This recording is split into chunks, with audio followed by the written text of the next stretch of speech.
Hi, it's good to be back. Welcome to another video of Cisco Meraki cloud-based networking series. If you remember, previously we connected this MX64 security appliance to the network and made sure it was successfully connected to the Meraki cloud. We also talked about how we can troubleshoot in case for some reason it doesn't connect to the cloud. Today though, I decided to make this network a little bit more interesting by adding two more Meraki devices to the network. A Meraki MS220 AP switch and a Meraki MR18 access point.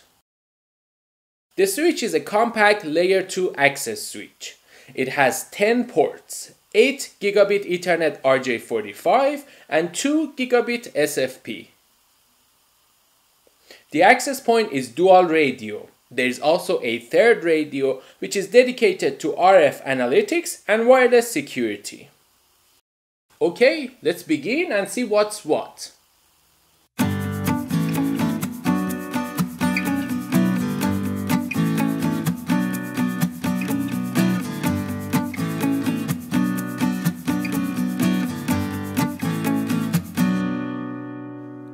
First off, this is what I'm going to implement here, at least for now.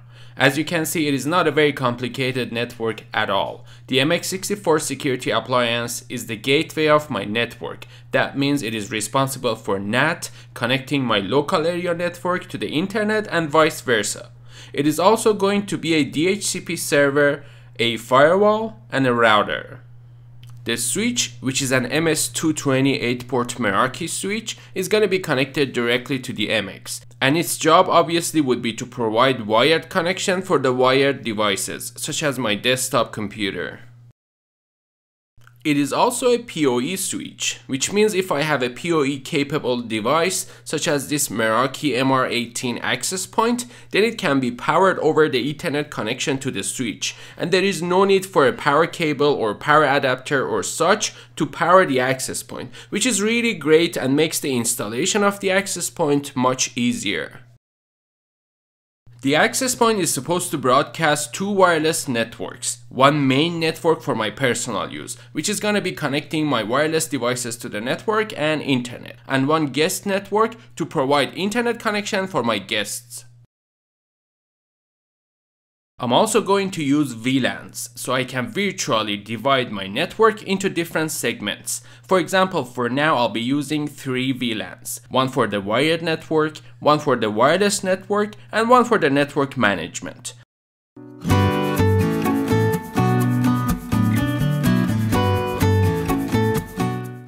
Okay, so currently the MX64 is connected to the Meraki cloud. As you can see, it is showing up online in the Meraki Dashboard.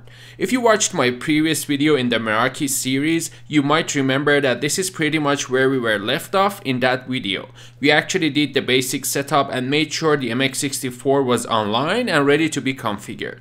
If you haven't watched the previous video and maybe not sure how you can connect a Meraki security appliance to the Meraki cloud, then I would highly recommend to watch that video first and then continue here, so we can make sure we are on the same page. The link to that video is in the video description.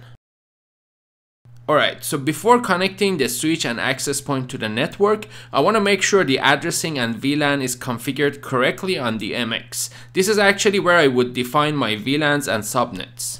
So here on this page, as you can see, we have deployment settings. This is where I decide whether to use the MX as a layer 3 gateway NAT device or as a layer 2 bridge device. Also whether it should track the clients by their MAC addresses or by their IP addresses.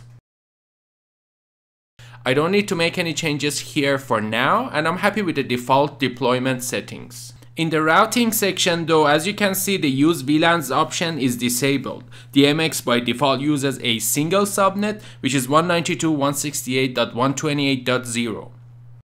I'm actually going to enable VLANs and use this subnet for VLAN 1 and name it the management VLAN. I want to use this VLAN and subnet only for the Meraki devices and not for any clients. Next, I'll add 2 more VLANs, VLAN 10, which is going to be used for the wired clients, and VLAN 20, which is going to be used for the wireless clients. Next, in the per port VLAN settings, by default all the 4 ports are in the trunk mode, with the native VLAN set to VLAN 1. I will keep that setting only for port number 4. I will change the rest of the ports from trunk to access and change their VLAN from VLAN 1 to 10. Because I'm planning to connect the switch to port number 4, therefore it should be a trunk port so it can allow all the VLANs that I'm using to go through. And the rest of the ports will probably be used to connect wired end devices to my network. Well, at least for now. And they're supposed to be on VLAN 10 according to my network design. Now if I go to the DHCP page, I can see that the MX is running DHCP servers for VLAN 1, 10 and 20, which is good. Now it's time to add the switch and access point to the network, but first through the Meraki dashboard and then physically with a cable. I have already claimed the switch and access point in the organization inventory, so now I can easily find them here and add them to my network. That was easy, but before physically connecting them to the network, I'm actually going to configure them here on the dashboard. After they're successfully connected to the cloud, they will automatically download the configuration from the cloud. First, let's start with the switch. As you can see, all of the ports by default are trunk ports with native VLAN 1. I'll keep ports 1 and 8 as is because I'm going to use port 1 as the uplink to connect the switch to the MX and port 8 to connect the access point to the switch. The rest of the ports will probably be used to connect end devices to the network.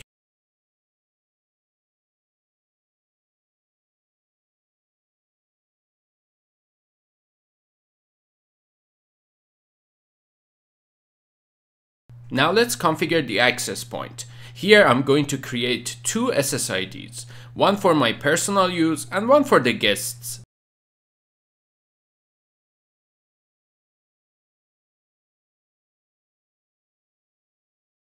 For the main SSID security, I will use pre-shared key with WPA2 encryption.